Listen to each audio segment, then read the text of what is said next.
এজন্য আপনার সাবধান হইতে হইবে, বুঝতে হইবে পৃথিবীর মানুষকে ভয় পাইয়া ইবাদত বন্দেগী করলে চলবে না। ওই মানুষ দেখানো ইবাদত বন্দেগী করা চলবে না। আপনি যদি একজন সঠিক পীরের মুরিদ হয়ে থাকেন, আপনি সর্বদা মনে করবেন আল্লাহ পাক বেনিয়াজ আমার দিকে তাকাইয়া আছে। আপনি যদি একটা খারাপ কথা বলেন, তাহলেও মনে করবেন আল্লাহ পাক বেনিয়াজ সাথে সাথে শুনে গেছে। আপনি যদি ওজনে কম দেন, মনে করবেন ওইটা আল্লাহ পাক বেনিয়াজ দেখে গেছে। আপনার ইমানটা যখন এই পর্যায়ে যাইবে, তখন আর আপনি অন্যায় কাজ করতে পারবেন না। এজন্য আমাদের সমাজে এক শ্রেণীর মানুষ আছে যারা ইবাদত বন্দেগী করে শুধু দেখানোর জন্য। আছে না? আছে। আল্লাহ পাক বলেন, হে আমার বান্দারা, তুমি শোনো শোনো, ওই দেখানো ইবাদত বন্দেগী আলাদেরকে আমি ওয়াইল দোজখে পাঠাইয়া দেব। কথা বুঝছেন? ইবাদত বন্দেগী করতে হবে আপনার আল্লাহর সাথে মহব্বত করার জন্য। 20 বছর 30 বছর 40-50 বছর যাবত আপনি তরিকাত করেন, কিন্তু আপনার এই আলমে লাহুতে মৃত্যুর বাদে আপনি যেখানে যাবেন, ওইখানের অবস্থা আপনার জানা আছে কিনা? ওইটা যদি না জানেন আপনি ওইখানে যান, তাহলে আপনি একজন ঠিকানাবিহীন মানুষ। কথা বুঝেন নাই? আপনি এখান থেকে অনেক দূর গেলেন, পৃথিবীর আর এক রাষ্ট্রে চলে গেলেন, যাওয়ার আগে আপনাকে কি করতে হইবে? নাম ঠিকানা একজন ব্যক্তির ওইখানে পরিচয়, যারা আপনাকে চেনেন জানেন এরকম একজন ব্যক্তির ঠিকানা লাগবে। যেদিন আপনাকে ওই 4 জনে খাটিয়ে ধরে মাটির ভিতরে রাখবে, তখন কি বলবে? বিসমিল্লাহ আলা মিল্লাতে রাসূলুল্লাহ। শেষ ঠিকানা যেই দেশে আপনি যাবেন, রাসূলের মিল্লাতের উপরে, রাসূলের ওরসের উপরে, রাসূলের আখলাকের উপরে আপনাকে রেখে আসবে। আপনার মধ্যে যদি রাসূলের প্রেম মহব্বত না থাকে, তাহলে রাসূল আপনাকে কোনোদিনই গজবে না। গজবে? এই জন্য আপনার এখানে বসে ওই ঠিকানাটা জানতে হইবে। আপনি যে একজন তরিকাতপন্থী মানুষ, আপনার এই ঠিকানাটা না জানলে যদি এই পৃথিবী ত্যাগ করেন, তাহলে আপনার কি কঠিন দশা হবে। কথা বুঝতে পারছেন? তখন আপনার জীবনটা একদম অন্ধকারে পরিপূর্ণ হয়ে যাবে। আপনি তো জানেন যে পৃথিবীর মায়া লয়া মহব্বত একটা সেকেন্ডের মধ্যে একটা মানুষ আল্লাহ নিয়ে যায়। দেখেন, ঠাস ঠাস মানুষ মরে যায়, ঠাস ঠাস। চিন্তাই করতে পারবেন না যে একটা তরুতাজা মানুষ কিভাবে হাইটটা কবরে যায়, আপনার কল্পনার বাহিরে। যাই হোক, মোবাইলটা দাও। আমি খুব একটা বাড়াবো না, আপনাদেরকে অনুরোধ করব, এই যে আমরা প্রেম মহব্বত ভালোবাসার মাধ্যমে যেই জিনিসটা অর্জন করতে হয়, সেটা হলো কি? ইলমে বেলায়েত, আদবের সাথে মহব্বতের সাথে আপনার এই ইলমটা অর্জন করতে হয়। আমাদের সমাজে এক শ্রেণীর উলামায়ে কিরামরা আছে যারা এই তরিকতের বিভিন্ন কাজগুলোকে বুঝে আর না বুঝে হারাম বলে। কি করে? বুঝে আর না বুঝে হারাম বলে। এক শ্রেণীর উলামায়ে কিরাম আছে যারা এই গান বাজনাকে হারাম বলে। কি বলে? গান বাজনাকে হারাম বলে। আমরাও জানি এক শ্রেণীর গান বাজনা আছে যেটা হারাম। আল্লাহ পাক বলেন পবিত্র কোরআনের ভিতরে 114টা সূরা 6666 আয়াত।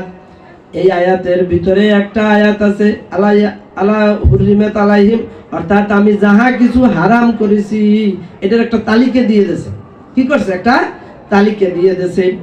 ওই তালিকার ভিতরে তরিকাতপন্থী মানুষ যেই সমস্ত আকীদাগুলো করে, দরবারে আকীদাগুলো কোনোটাই হারাম নাই। কি আছে? সুদ খাওয়া হারাম, ঘুষ খাওয়া হারাম, পশু এই যে জবাই করে না, এ রক্ত হারাম।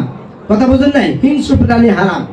আল্লাহ পাক বলেন কাদেরকে বিয়ে করা যাবে, কাদেরকে বিয়ে করা যাবে না, তা ওই তালিকার ভিতরে আছে।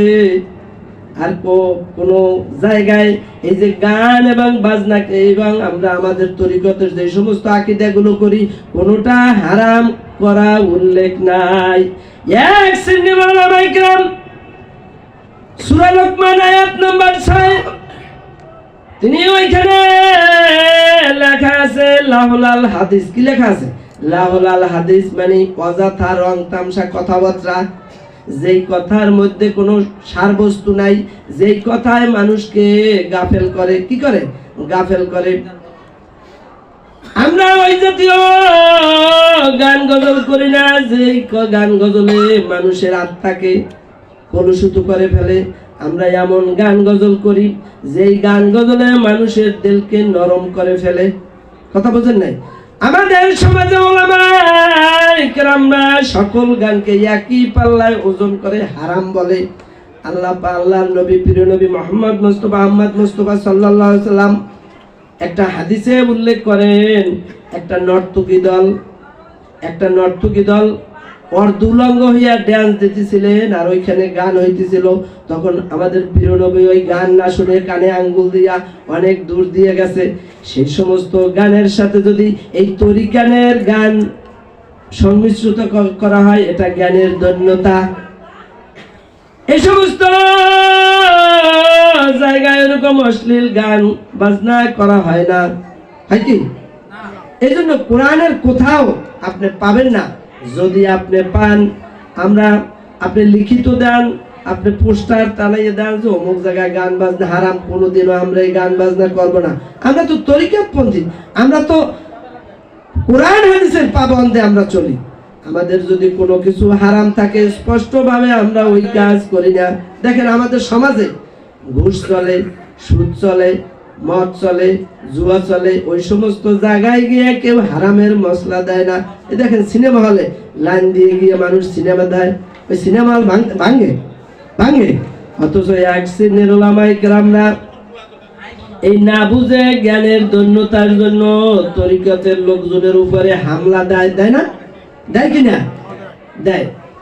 আমরা তাদেরকে বলতে চাই, আমরা আপনাদের সাথে চ্যালেঞ্জ করতে চাই, বসতে চাই। আপনি যদি বোঝার জন্য আসেন, নিরিবিলি বসেন। আপনার যেই বিষয়গুলো আমরা করে থাকি, এই বিষয়গুলোর মধ্যে যদি কোনোটা হারাম থাকে তাহলে আমরা আর করবো না। ঠিক নাকি? ঠিক। আপনি আমাদের কাছে আসবেন না, লিখে ওয়ালের সাথে লাগাইয়ে দেন মেসাব। কোরআনের আয়াত উল্লেখ করেন, আয়াতের নাম্বার উল্লেখ করেন যে এই জায়গায় এইভাবে অমুক জায়গায় গান বাজনা হারাম, তাহলে সেই দিন থেকে আর আমরা গান বাজনা করবো না, নাকি? কিন্তু আর যদি গান বাজনা, এখন আপনাদের প্রশ্ন, তাই গান বাজনা হারাম না, তা জায়েজ, এই কথাটা একটু কইবেন না হুজুর? এই প্রশ্ন থাকে না? বাড়তে কি হলো? পবিত্র কোরআনের ভিতরে গান এবং বাজনাকে যেমনি ভাবে আদেশ করে নাই, আবার নিষিদ্ধ করে নাই। এটাকে বলা হয় মুবাহ। কি বলে? এটাকে মুবাহ। এটা যদি আপনি ব্যবহার করতে পারেন তাহলে এটা হালাল, আর যদি ব্যবহার করতে না পারেন তাহলে হারাম। যদি আপনি যে সমস্ত গান বাজনায় মানুষকে বিকৃত করে, ওই সমস্ত গান বাজনা যদি আপনি বাদ্য বাজান তাহলে বাদ্যটাও হারাম, গানটাও হারাম। আর যদি আপনার আল্লাহ এবং আল্লাহ রাসূলের মহব্বতে আপনি গান করেন তাহলে সেই গানের সাথে যদি বাজনা থাকে, সেই বাজনাটা কি? হালাল।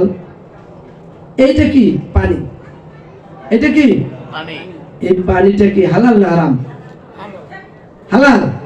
বলেন না কেন? এটা কি হালাল না হারাম? হালাল। আর যদি এইটার ভিতরে একটা ফোঁটা মদ দেন তাহলে পানি কি হয়ে যাবে? হারাম হয়ে যাবে।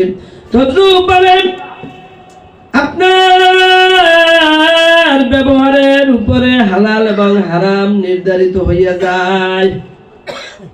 আমরা ওলিয়া গাউস কুতুব বাংলার জমিনে যারা সাহিত্য আছে, আপনি হযরত শাহজালাল ইয়ামিনী রহমাতুল্লাহ আলাইহি, হযরত খাজা খানজান আলী 1800 সুরেশ্বর, খাজা খানজান আলী এবং বিভিন্ন মাজবান্ডার দরবার শরীফ সহ বিভিন্ন সুফি মতবাদী দরবারগুলো আল্লাহ এবং আল্লাহ রাসূলের মহব্বত কিভাবে পয়দা করা যায় এই তালিম তালকিন দিয়ে থাকে। কি করে? সারা পৃথিবীতে একই কোরআন একই হাদিস, তার ভিতরে এক একজন আর এক একটা মত দিয়া মানুষকে এক এক দিকে আল্লাহর পথে ডাকে। কথা বুঝেন নাই? এই যে কয়েকদিন পর এসএসসি পরীক্ষা হইবে, সারা বাংলাদেশে লক্ষ লক্ষ ছাত্র একটা স্কুলতে দেবে, শুধু আপনার এই চুনকুটিয়া বা এই গোলামবাজারে একটা হাই স্কুলতে পরীক্ষা দেবে? নামে আসাব হাজার হাজার প্রতিষ্ঠান দিয়া বিভিন্ন ধরনের আল্লাহুম্মা সাল্লি আলা মুহাম্মাদ আল্লাহুম্মা সাল্লি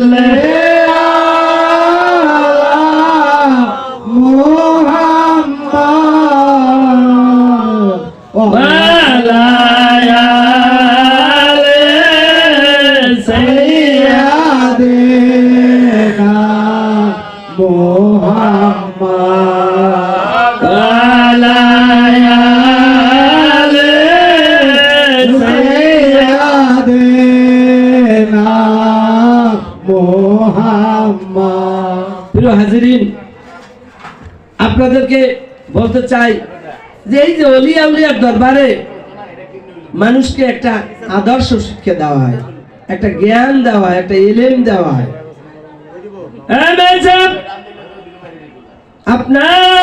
আপনার জীবনে যদি আরবি শিক্ষার প্রয়োজন হয় তাহলে আপনি গিয়ে মাদ্রাসায় ভর্তি হবেন। স্কুলে ভর্তি হলে কি আপনি আরবি শিখতে পারবেন? আর যদি আপনার বাংলা শিক্ষার ইচ্ছা থাকে তাহলে আপনাকে স্কুলে ভর্তি হইতে হইবে। বুঝেন না কথাটা? আর আল্লাহ এবং আল্লাহ রাসূলের মহব্বত অর্জন করতে হইলে এমনি ভাবে আল্লাহর ওলির একটা দরবারে ভর্তি হইতে হইবে। কথা বুঝতে পারছেন? কথা সহজ, সিলেবাস কি সহজ। এখন এইটা আপনি বুঝতে পারতেছেন না, না বুঝতে এই যে ওলিয়া উলিয়ারা যে পথ প্রদর্শন করে এটাকে আপনি উল্টো দেখেন। যেই প্রমাণ এখনো বর্তমান আল্লাহর ওলির দরবারের প্রমাণ বাকি নাই, বাকি বক্কায় আল্লাহর ওলির দরবারে কাজ চলে না? চলে। আপনি দেখেন খাজা খানজা আলীর দরবারে যান, যাই দেখবেন কুমিরকে খাবার দেয়, পোষায় গোছায়, কিন্তু একটা কুমিরও মানুষকে আঘাত করে না। করে? আর এই চিড়িয়াখানার ভিতরে যাই দেখেন কুমির পালে, ওই কুমিরের যেখানে মানুষ খাবার দেয় ওই খাম করে ওই কুমির খাবার যদি দিতে দেরি হয়, যে খাবার দেয় হ্যালো খাবার দেয়, তাহলে কুমিরে কি কি ভালো মন্দ বোঝে? ওরে যে খাবার দেয় না বোঝে। কিন্তু দেখেন খাজা খানজা আলীর কি কারামত, ওইখানে এই কুমিরও খাজা খানজা আলী বস মারাইয়া ভালাইছে। বলেন সুবহানাল্লাহ। এটা কি দূরে? এটা বাস্তব না? এখন আপনি বলবেন দেখেন সে যখন বাংলাদেশে আসছে এই সময় ইয়ামেন থেকে 700 বছর আগে যেই কুমির আনছে এই কুমির এখন আছে? আছে? নাই। ওই পানিতে যেই কুমিরটাই আসে সাথে সাথে ওই খাজা খানজা আলীর রহমতে ওর মধ্যে পশুত্ব ভাব চলে যায়। এই যে পশু, কুমির কি একটা প্রাণী, প্রাণী হিংস্র, এই হিংস্রতা চলে যায়। যদি আল্লাহর ওলি ওই পশু প্রাণীর হিংসা কমাইতে পারে, হিংস্রতা কমাইতে পারে, তাহলে আমার মতো আপনার মতো মানুষের হিংস্রতাও কমাইয়া দিতে পারে। পারে কিনা? পারে কিনা? জোরে বলেন, পারে কিনা? আল্লাহর ওলির দরবারে মিয়া সাহেব এই দেখেন এই যে চানমে আসা কুতুবপুরি, এই যেখানে যে কয়জন আসে কাছে প্রত্যেকের কাছে স্টেটমেন্ট নেন। ওই চানমে আসা কুতুবপুরি প্রত্যেকের সাথে এখনো দেখা সাক্ষাৎ করে। বলেন সুবহানাল্লাহ। করে না? অনেক আশিকরা বলছেন বাবা আমার এই হুকুম দিয়েছে, এই নির্দেশ দিয়েছে, এই কর্ম করতে বলছে। এই জন্য কি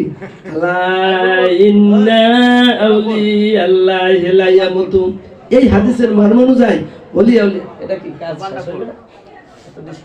আমি তো সাইরে দেব আল্লাহর ওলিরা এখনো জীবিত। আর এই দরবার দেখেন কত আস্তে আস্তে সুজলা সুফলা হইতেছে নাকি।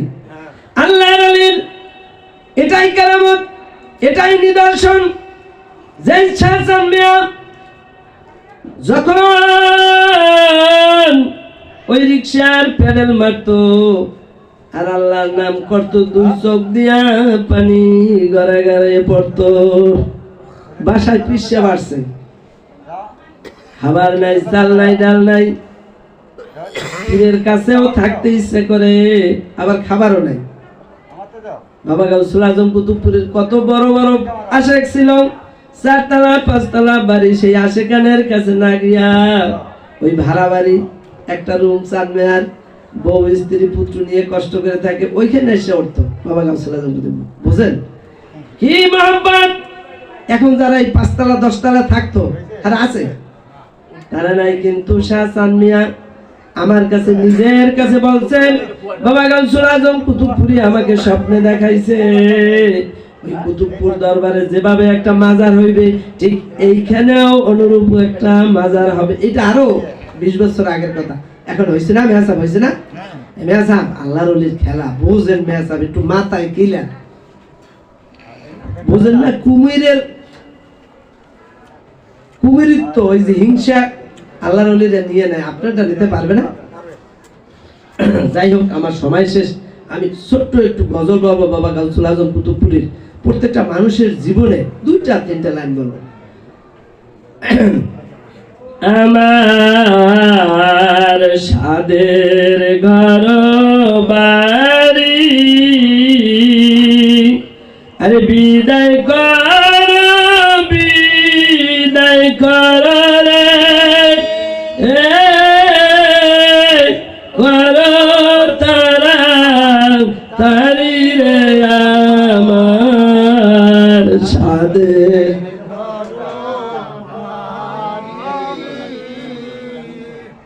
আরে বিদায় কর, বিদায় কর রে, কর তারা তারি রে আমার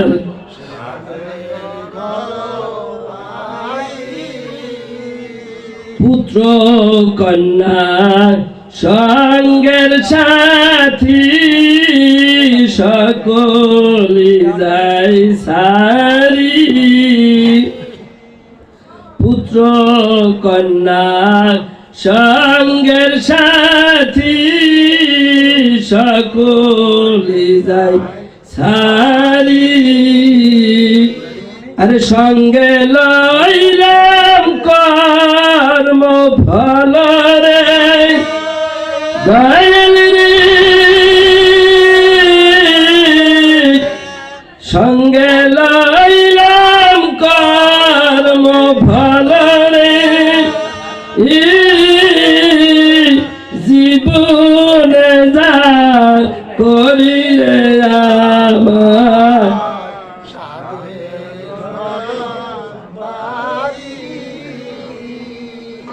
যত ইতি স্মৃতি চিহ্ন হাতের কারিগরি,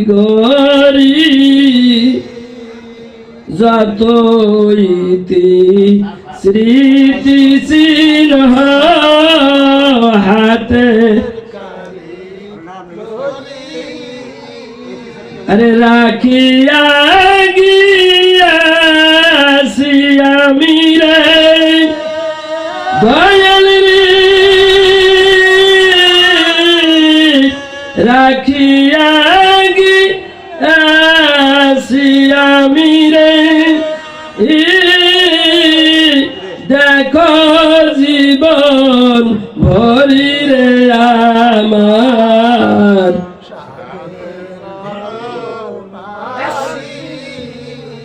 সফরে শিয়ারে আমি গেলাম সফর করি